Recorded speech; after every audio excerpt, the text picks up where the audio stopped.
নমস্কার। আজ আমাদের সঙ্গে আছেন তুষ্টেন্দু ভূঁইয়া মহাশয়। আমরা আজকে যে বিষয় নিয়ে আলোচনা করতে যাচ্ছি তা হলো বঙ্গে ব্রাহ্মণ, অর্থাৎ ব্রাহ্মণরা কখন আমাদের বঙ্গে এসে হাজির হলেন এবং তা নিয়ে আমাদের যে সমস্যা। তার আগে আমি দু একটা কথা বলে নিতে চাই।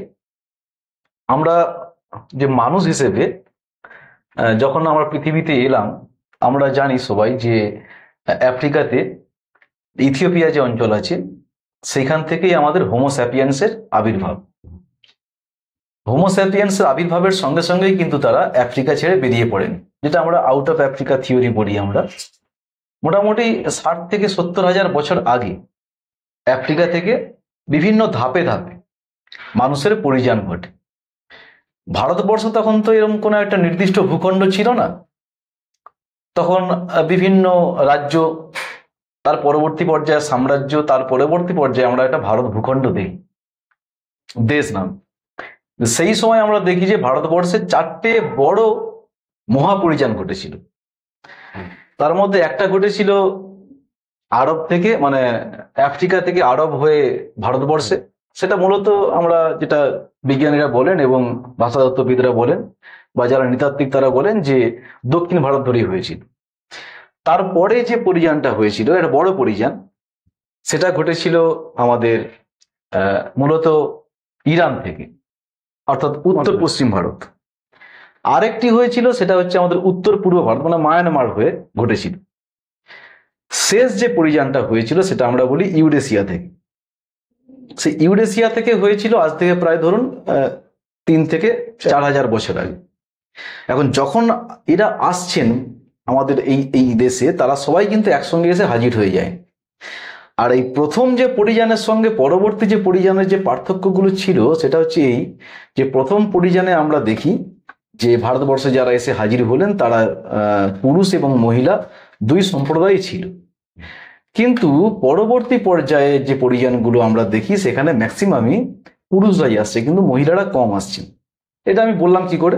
বিভিন্ন যারা জেনেটিসিস্ট তারাই বলছেন যে আমাদের ভারতবর্ষে মূলত যে এম হ্যাপ্লোগ্রুপ, অর্থাৎ এম হ্যাপ্লোগ্রুপ মানে আমরা বলি যে মাতৃক্রমের যে হ্যাপ্লোগ্রুপ, অর্থাৎ মায়ের, মানে এটা যদি বলি তাহলে ছোট করে আরো দুটো কথা বলতে হবে। সেটা হচ্ছে আমরা যখন মাতৃগর্ভে জন্মগ্রহণ করি, আমাদের যে শুক্রাণু এবং ডিম্বাণু মিলে জাইগোট তৈরি হয়।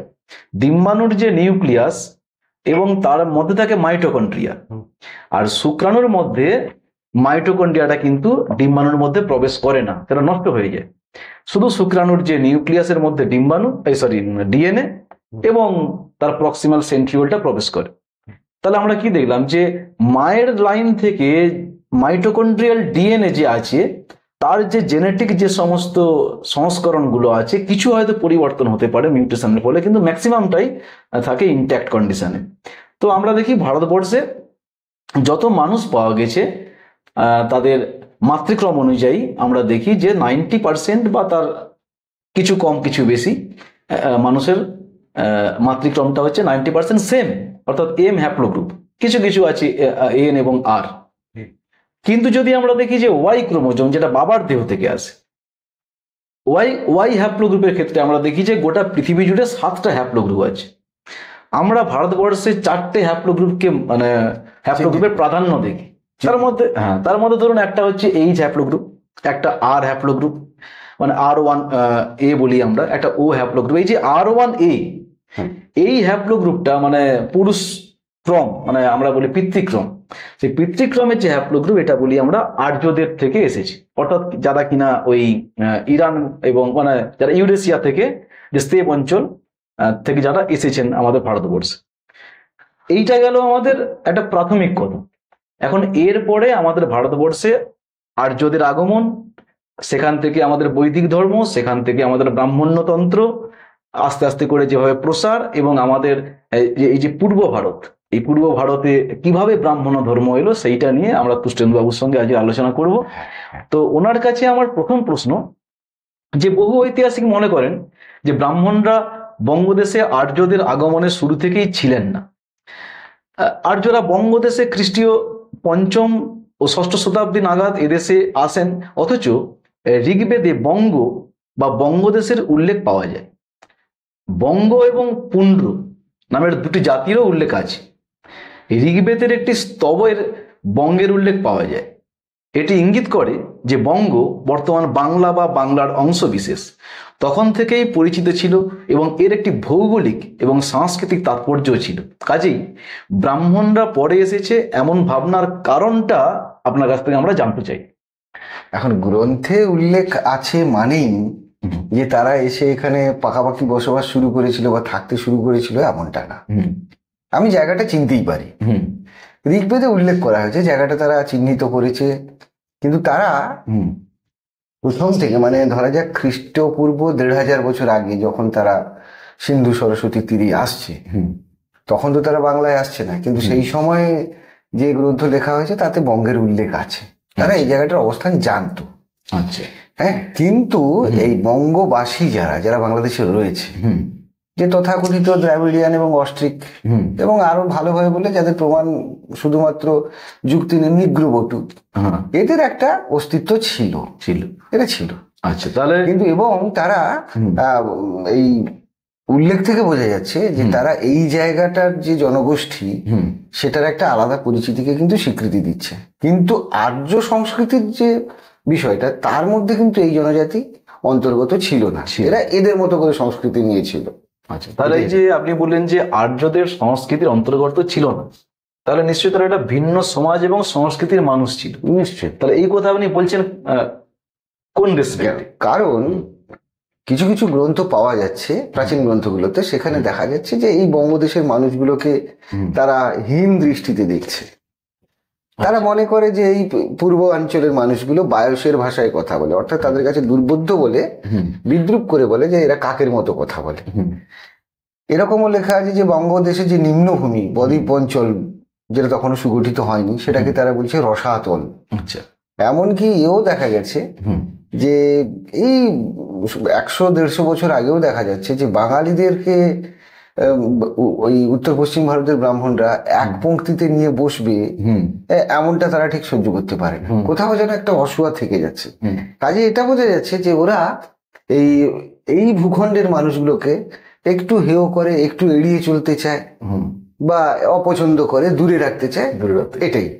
হ্যাঁ, আর্য সংস্কৃতিটা তো মূলত ব্রাহ্মণতন্ত্রের হাত ধরে তৈরি হয়েছে। কাজেই যারা দূরে সরিয়ে রাখতে চাইছে তারা অতি দ্রুত চলে আসবে, একদম শুরু থেকে এরকমটা না।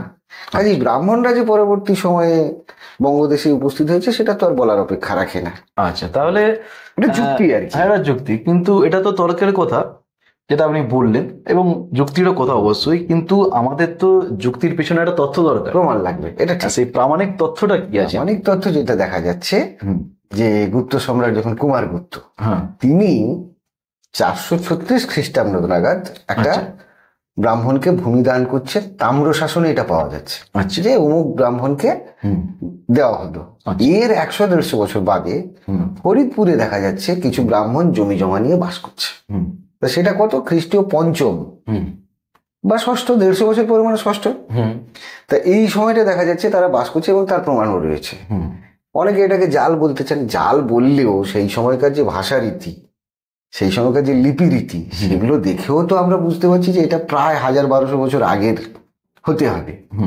তাহলে সে সময়ও যদি এটা হয়, স্বীকার করে থাকে, তাহলেও তো ব্রাহ্মণরা যে আরো আগে থেকে আছে সেটা প্রমাণিত হচ্ছে না।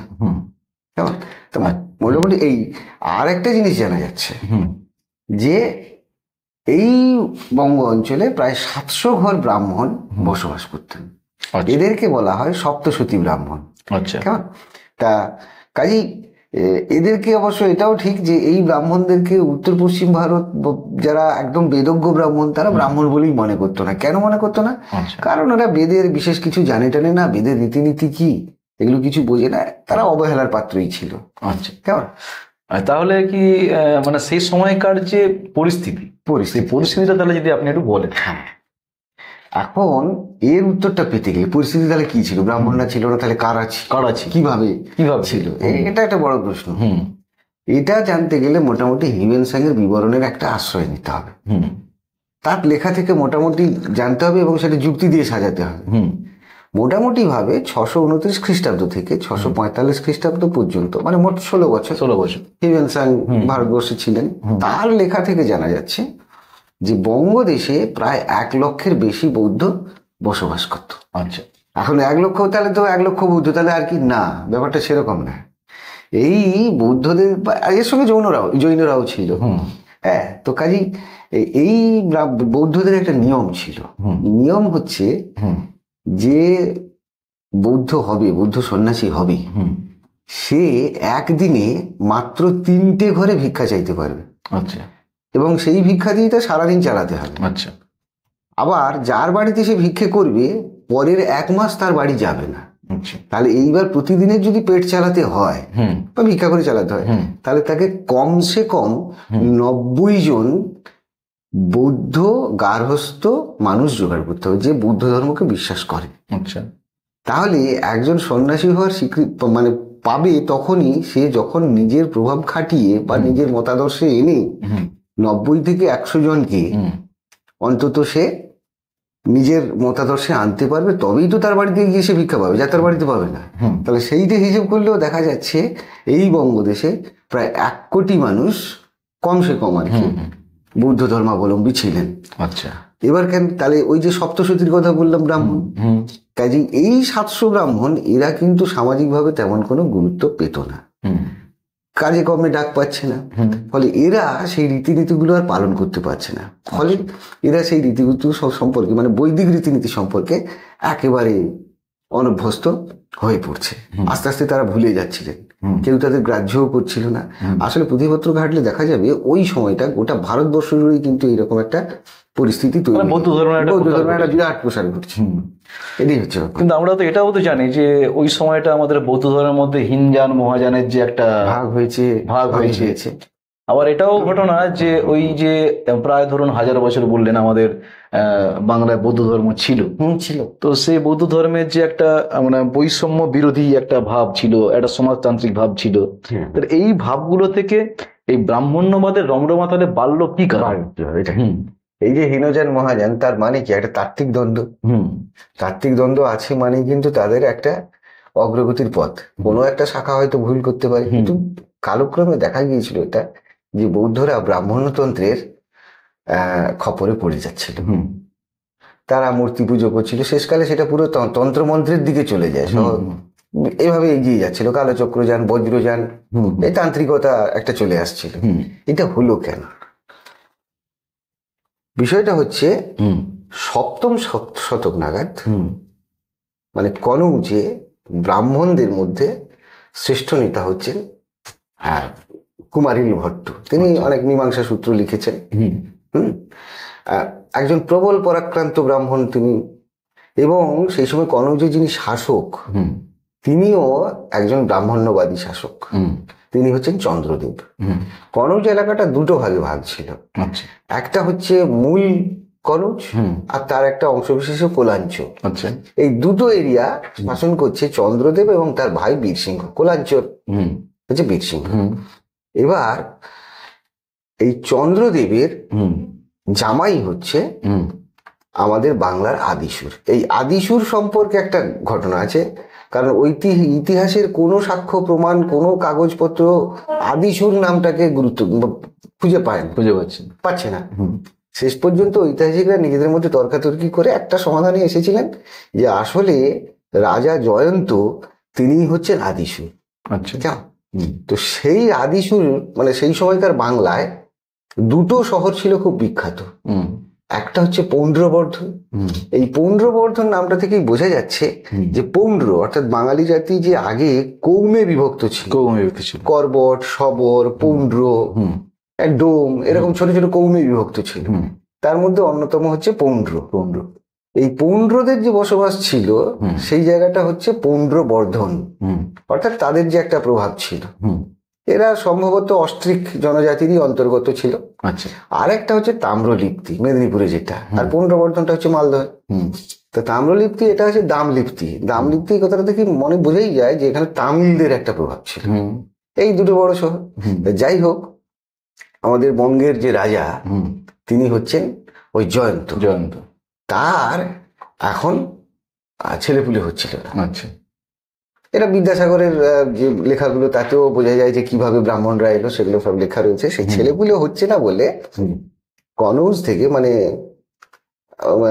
পাঠানো হলো 5 জন ব্রাহ্মণকে, বেদজ্ঞ ব্রাহ্মণ। এখন কথা হচ্ছে 5 জনকে আনতে হলো কেন? এখানে তো 700 ঘর ছিল ব্রাহ্মণ, কিন্তু তারা অনভ্যাসে সব ভুলে গিয়েছে। তবে আমাদের মনে হয় যে ব্যাপারটা তা না। আসলে ওই 5 জনকে যে আনা হচ্ছিল মূলত এই বঙ্গে বৈদিক যে ব্রাহ্মণতন্ত্রের যে ভাবনা, সেইটাকে আরো বেশি করে প্রচার করবার জন্যই কিন্তু তাদের আনা হয়েছিল। এভাবেই ধীরে ধীরে তারা মানে ব্রাহ্মণরা এখানে এসে মাটি পেয়েছে আর কি। মানে সেটা মূলত ওই আদিসুর বা জয়ন্তের হাত ধরে। হ্যাঁ, আচ্ছা। তাহলে মানে এটা মোটামুটি বুঝতে পারা যাচ্ছে যে ধরুন আদিসুর বা যিনি ছিলেন জয়ন্ত, তো তিনি তাহলে কিন্তু ব্রাহ্মণ্য ধর্মকে ডাকছেন হয়তো এই কারণেই যে তেনার রাজত্ব ঠিক মতো করে বাড়ছে, সেটা হতে পারে, বা সুস্থ ভাবে থাকছে না, শাসন করা যাচ্ছে না, প্রজাকে কন্ট্রোল করা যাচ্ছে। এবং যখন দেখলো যে ব্রাহ্মণতন্ত্র হয়তো একটা সুশৃঙ্খল, অন্তত বৌদ্ধদের চেয়ে, আবার বৌদ্ধরা দেখা যাচ্ছে যে তাদের মধ্যে একটা গন্ডগোল তৈরি হচ্ছে, তারা আবার সমাজতন্ত্রের কথা বলছে, বৈষম্যহীনতার কথা বলছে। সেই অর্থে হয়তো সমাজতন্ত্র না, কিন্তু আসলে বীজটা আর কি। তাহলে এখন প্রশ্ন হচ্ছে যে এই যে ব্রাহ্মণ্যবাদের তারা পরিচয়টা ঠিক, ব্রাহ্মণের পরিচয়টা কি, সেটা আমরা আসছি। তার আগে একটা কথা বলে নিই। আসলে গোটা ভারতবর্ষ জুড়ে এই যে ব্রাহ্মণ্যতন্ত্রের বিরুদ্ধে যারা বৌদ্ধ বা জৈন ধর্ম নিচ্ছিল, তারা আসলে শ্রেণীগত বিচারে কি, তারা শ্রেণীগত বিচারে ম্যাক্সিমামই ক্ষত্রিয় অথবা বৈশ্য। শূদ্রদের গল্প আসছে না, কারণ সামাজিক ক্ষমতা দখল করার বা নিয়ন্ত্রণে নেওয়ার মতো ক্ষমতা তাদের নেই। এখন ব্রাহ্মণ এবং ক্ষত্রিয়দের মধ্যে কারা অনেক বেশি গুরুত্ব পাবে?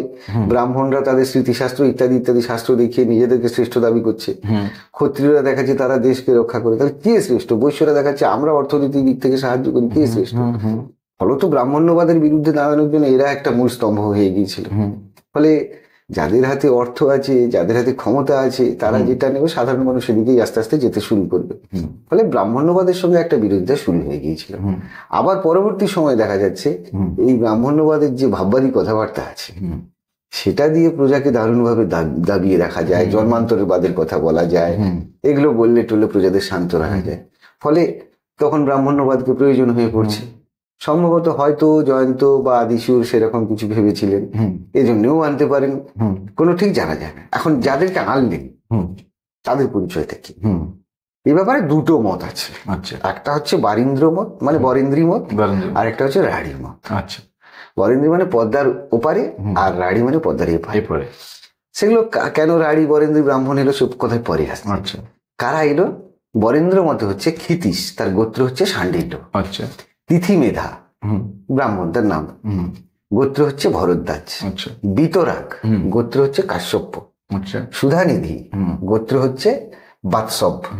সৌভরী গোত্র হচ্ছে সাবর্ণ। এবার রাঢ়ী মতে কি বলছে? রাঢ়ী মতে বলছে ভট্টনারায়ণ। কোথাও ভট্টনারায়ণ বলা, এবার কেন এই দুরকম নাম এলো সেটা পরে আসছে। গোত্র হচ্ছে শাণ্ডিল্য। শ্রীহর্ষ গোত্র হচ্ছে ভরদ্বাজ। দক্ষ গোত্র হচ্ছে কাশ্যপ্য। ছান্দর গোত্র হচ্ছে বাৎসব।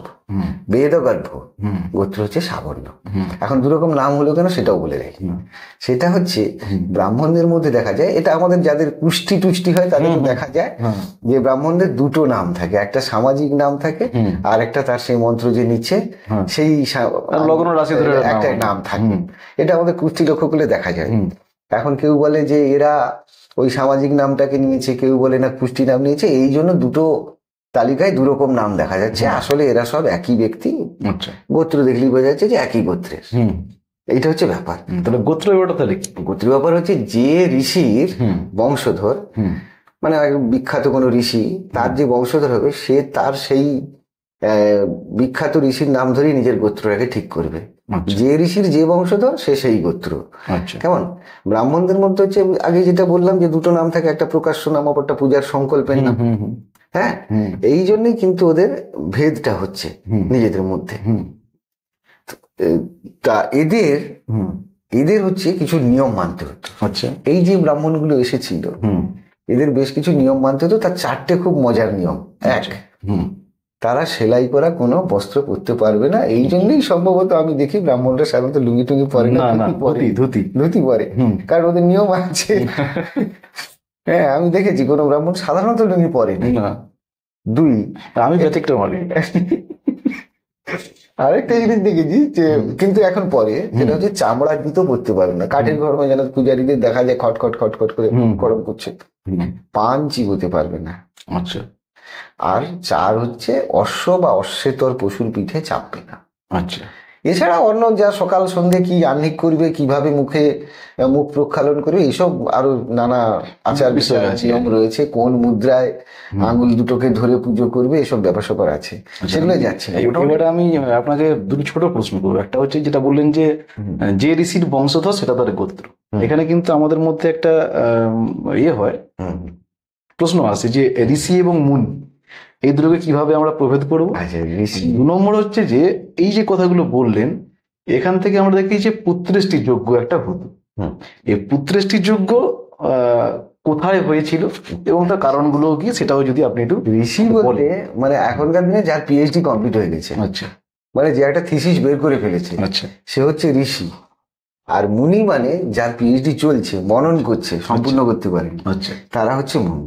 আচ্ছা আচ্ছা। কেমন? দুজনেই কিন্তু সকলেই চিন্তা মার্গের লোক, দুজনেই কিন্তু কাজ করে চলেছে। একজনের সিদ্ধি লাভ হয়ে গেছে, মুনিদের হয়নি, হচ্ছে, হবে। আচ্ছা। এই এবার পুত্রেষ্টি যজ্ঞ কি? পুত্রেষ্টি যজ্ঞ সম্পর্কে তখনকার দিনে এরকমই কিছু ছিল নিদান। এটা ব্রাহ্মণতন্ত্রের, যেটা পরবর্তী সময়ে বৌদ্ধ ধর্মে যারা বিভাজিত হয়ে গেছিল তারাও কিন্তু এর শিকার হয়ে পড়েছিল, তন্ত্রমন্ত্রের শিকার হয়ে পড়েছিল। তো সেটা হচ্ছে যে পুত্র না হলে ইষ্ট দেবতার কাছে একটা যজ্ঞ করতে হয়। আচ্ছা। তো আদিসুর বা জয়ন্ত যে জায়গাটায় যজ্ঞ করেছিল সেই জায়গাটা হচ্ছে পৌণ্ড্রবর্ধন বা পান্ডুয়া। এটা মালদহের যে টাউন, যেটা ইংলিশ বাজার যেটাকে বলা হচ্ছে, যেটা সেখান থেকে 8 কিলোমিটার দূরে ওই হোম দিঘি বা ধুম দিঘি নামে একটা জায়গায় করেছিলেন। নাম থেকেই বোঝা যায় ধুম দিঘি মানে প্রচুর ধোঁয়া বেরিয়েছে, আর হোম হয়েছিল মানে হোম দিঘি।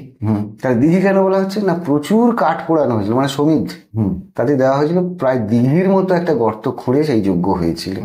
কেমন?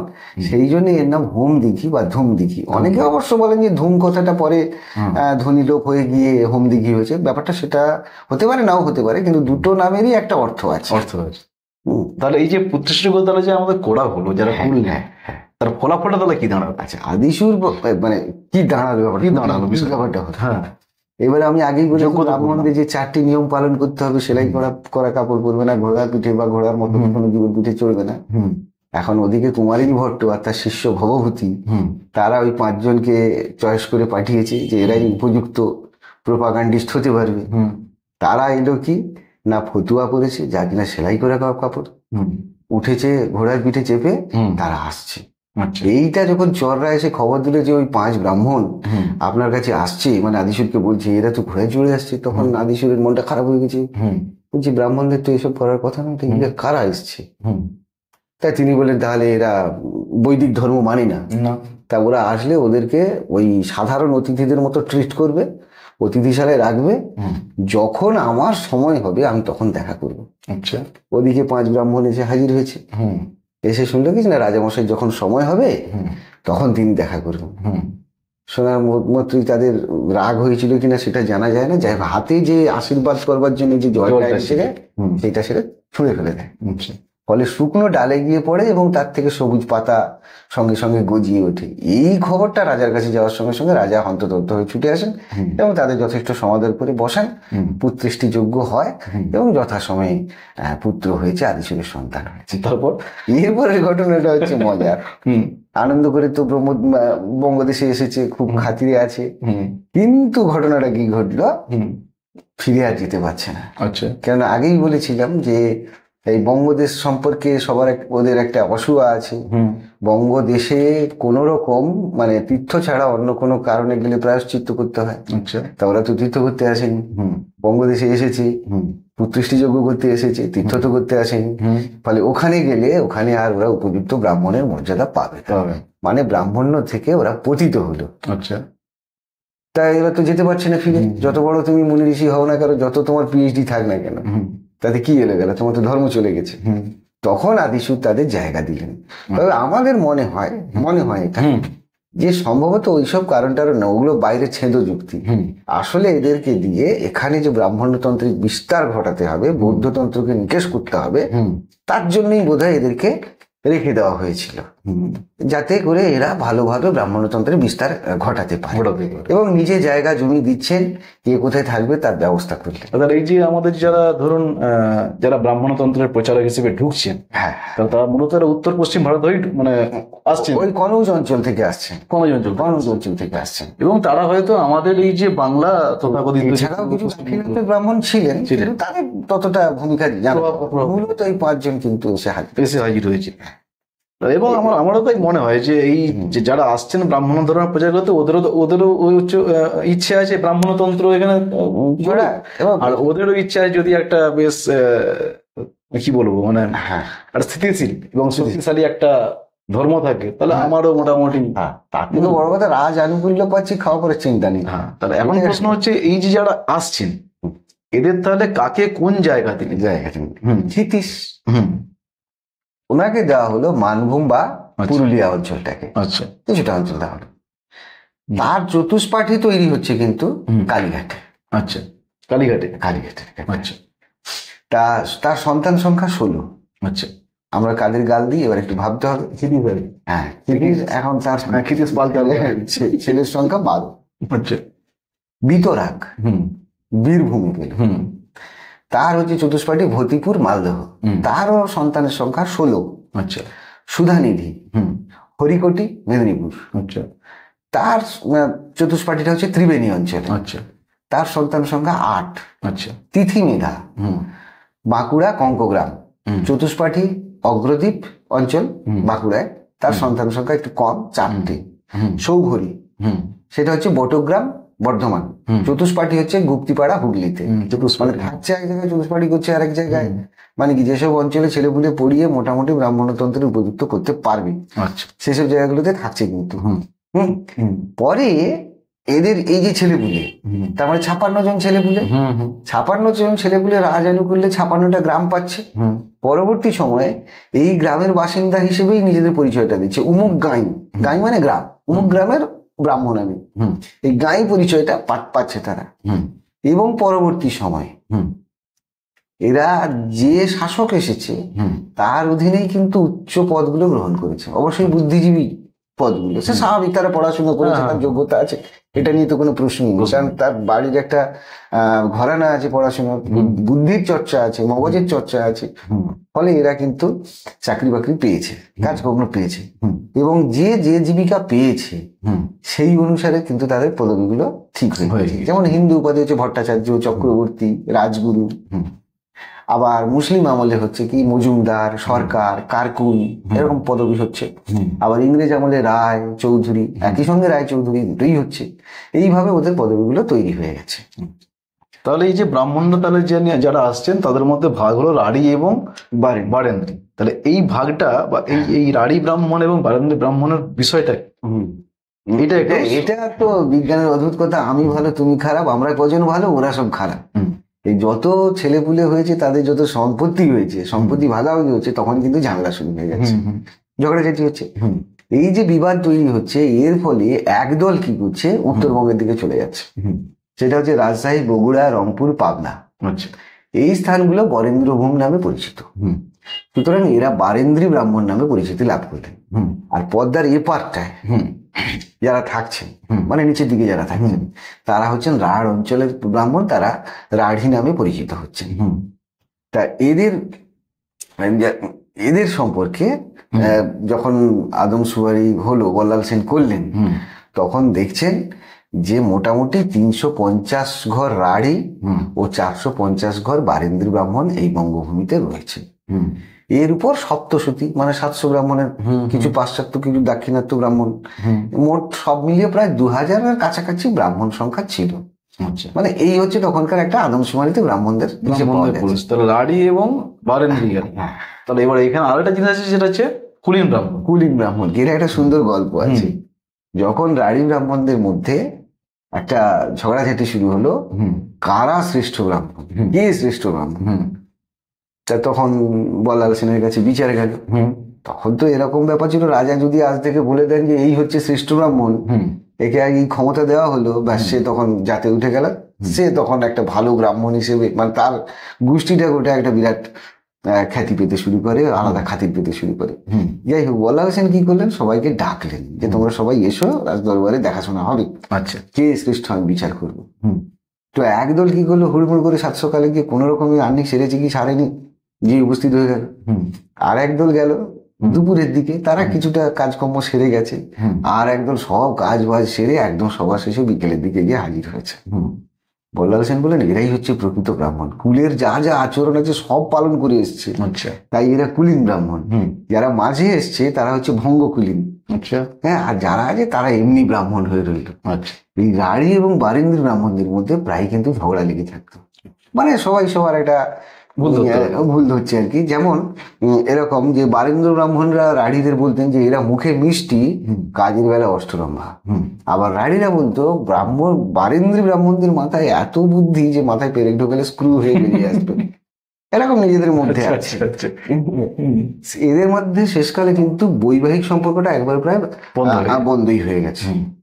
আমরা দেবী চৌধুরানী পড়েছি, সেখানে দেখা যাচ্ছে যে ভবানী পাঠক সে দস্যুবৃত্তি করছে, কেমন। তা বারিন্দ্র ব্রাহ্মণদের পেশা হচ্ছে যোজন যাজন অধ্যাপন, এটা ঠিক, কিন্তু এর পাশাপাশি কিন্তু এরা জলদস্যুতা করতো। যেহেতু জলদস্যুতা করতো তাই এরা বেশিরভাগই কিন্তু কালীর উপাসক ছিল। এটা ঘটনা যে এরা কিন্তু ধীরে ধীরে ঢুকে বৌদ্ধতন্ত্রকে, বৌদ্ধদেরকে কিন্তু পর্যদুস্ত করতে পেরেছিল। আচ্ছা, যে কাজটা এরা আগে করেছিল ঠিক এদেরকে আবার পর্যদুস্ত করতে লাগলো কারা, তুর্কিরা। আচ্ছা, এখন বৌদ্ধরা পর্যদুস্ত হয়েছিল কারণ তারা নিরস্ত্র ছিল, রাজ আনুকূল্য প্রায় ছিল না, অন্তত সেন বংশ জানা যায়। কিন্তু ঘটনা হচ্ছে ব্রাহ্মণরা হলো কেন, মানে সেন বংশ হেরে যাচ্ছে বা রাজনৈতিক দিক থেকে বিভিন্ন ভাবে পর্যদুস্ত হচ্ছে, সাধারণ মানুষ কি তাদের পক্ষে দাঁড়ায়নি, সম্ভবত দাঁড়ায়নি। আচ্ছা, তাহলে তুর্কিরা এসে যা ইতিহাস জানা যায় যে ওই অল্প কজন এসে গোটা দেশ, মানে গোটা বঙ্গকে দখল করছে, তাহলে কোথাও কি ব্রাহ্মণতন্ত্র মাটি হারিয়ে ফেলেছিল, সে উত্তর ঐতিহাসিকরা দেবেন, কেমন। কিন্তু হাস্যকর বিষয়টা কি, হাস্যকর বিষয়টা হচ্ছে এইটা যে ব্রাহ্মণ্যতন্ত্রের পোষ্টা হয়ে আমাদের এই বঙ্গভূমির অস্ট্রিক এবং দ্রাবিড়ীয় দেহ বৈশিষ্ট্যযুক্ত মানুষেরা চেঁচামেচি করে, আবার ওই একই দেহ বৈশিষ্ট্যযুক্ত লক্ষণ নিয়ে ইসলাম ধর্মের পক্ষে বা মৌলবাদের পক্ষে, মুসলিমদের যে মৌলবাদ তার পক্ষেও লড়াই করে। তারা কেউই বুঝতে চান না যে উত্তর পশ্চিম ভারতের ব্রাহ্মণরা সত্যি সত্যি এখনো পর্যন্ত এই বঙ্গভাষী বা বঙ্গভূমির বাসিন্দা এদের প্রতি একটা বিদ্বেষ বা ঘৃণা, একটা হীন দৃষ্টি পোষণ করে। আবার মুসলিমরাও বুঝতে পারেন না যে ইরান, ইরাক বা পাকিস্তান এসব অঞ্চলের যারা মুসলিম তারাও ওই একই দৃষ্টিতে এখানকার মানুষগুলোকে দেখে। দুঃখের এটা, বেদনাদায়ক এটা যে একই ভাষার মানুষ তারা দ্বিধাবিভক্ত হয়ে নিজেদেরকে পরস্পরকে গাল তুলে যাচ্ছে। এইটা হচ্ছে সবচেয়ে বেদনাদায়ক ব্যাপার। বাঙালি জাতি যেদিন এটা বুঝবে সেদিনই বাঙালি জাতির সার্বিক উন্নতি শুরু হবে। আমরা আশা রাখবো বাঙালিরা এটা বুঝবে, নিজের জাতিগত পরিচয়, নিজের ইতিহাস ধর্মের বিচারে না, করবে নৃতত্বের বিচারে, ভাষার বিচারে, সংস্কৃতির বিচারে। তবেই বোধহয় বাঙালি জাতির চরম উন্নতি হতে পারে। আসলে এইখানে একটা মানে আম্বেদকরের কথা মনে পড়ে যায় আর কি। উনি বলছিলেন একবার যে ভারতবর্ষে এই বর্ণ থেকে যে জাতির একটা কনসেপ্ট এলো, বর্ণ মানে আগে মানুষ যেমন যেমন কাজ করতেন তার উপরে একটা তাদের কি বলবো মানে পর্যালোচনা হতো নির্দিষ্ট অন্তর অন্তর, তাই বলা হতো হ্যাঁ আপনি এই বর্ণে উত্থিত হলেন। এবং পরবর্তী পর্যায়ে বর্ণ যখন একটা বংশানুক্রমিক হয়ে উঠলো তখনই সেটা জাতি রূপ নিল, যেটা খুব ভয়ঙ্কর বিষয় হয়ে কাস্টিজমে চলে। তো যাই হোক, মোটামুটি আমরা আলোচনা এটুকু আমরা বুঝলাম যে আমাদের যে বঙ্গ, সেই বঙ্গে কিন্তু অ্যাকচুয়ালি আগে কোনো তথাকথিত হিন্দু বা ব্রাহ্মণ টাহ্মণ বলে কোনো মুসলিম ছিলই না, তারা কৌম বিভক্ত ছিল, নিজেদের মতো করে একটা সংস্কৃতি পালন করত। এবং তারপরে আমরা দেখলাম কত সুন্দর কথা থেকে যে বৌদ্ধ ধর্ম তার একটা বিরাট প্রচার এবং প্রসার ছিল, এবং রাজারাও তার পৃষ্ঠপোষকতা করেছে, পৃষ্ঠপোষকতা করতো, একসময়। বৌদ্ধ ধর্ম আনুকূল্য পেত। এবং পরবর্তী পর্যায়ে যখন তারা দেখলেন যে না, বৌদ্ধ ধর্মের থেকে আমাদের শাসন শোষণটা ঠিক মতো হচ্ছে না, অতএব ব্রাহ্মণতন্ত্রকে ডাকো, নিতে হয়। হ্যাঁ, এবং আমরাও একটু যাতে উঠে যাই, এখান থেকেই ব্রাহ্মণ এলো। নাহলে আগেই তো মোটামুটি আমরা দেখেছি যে নিম্নবিত্ত আর উচ্চবিত্ত, অর্থাৎ কিছু মানুষ ওই তাঁতি জেলে, হ্যাঁ, আর কিছু মানুষ আবার রাজা টাজা, মাঝখানে আমাদের উপনিবেশিক সময়ে মধ্যবিত্ত মধ্যবিত্তদের উঠে। যাই হোক, তো এই হচ্ছে পরিস্থিতি। তো মানুষকে মানুষ হিসেবে আমরা যদি ট্রিট করি, তাহলে এই সমস্ত যে সমস্ত ভেদাভেদ, সেগুলো মনে হয় চলে যাবে। ভেদাভেদ আর কিছুই না, এটা হচ্ছে যারা শাসক গোষ্ঠী তাদের শোষণকে আড়াল করার জন্য এইভাবে লড়িয়ে দেয়, এটা বুঝতে হবে, এটুকু বুঝতে হবে। যাই হোক, সবাই ভালো থাকবেন, আর সবাইকে ধন্যবাদ, নমস্কার।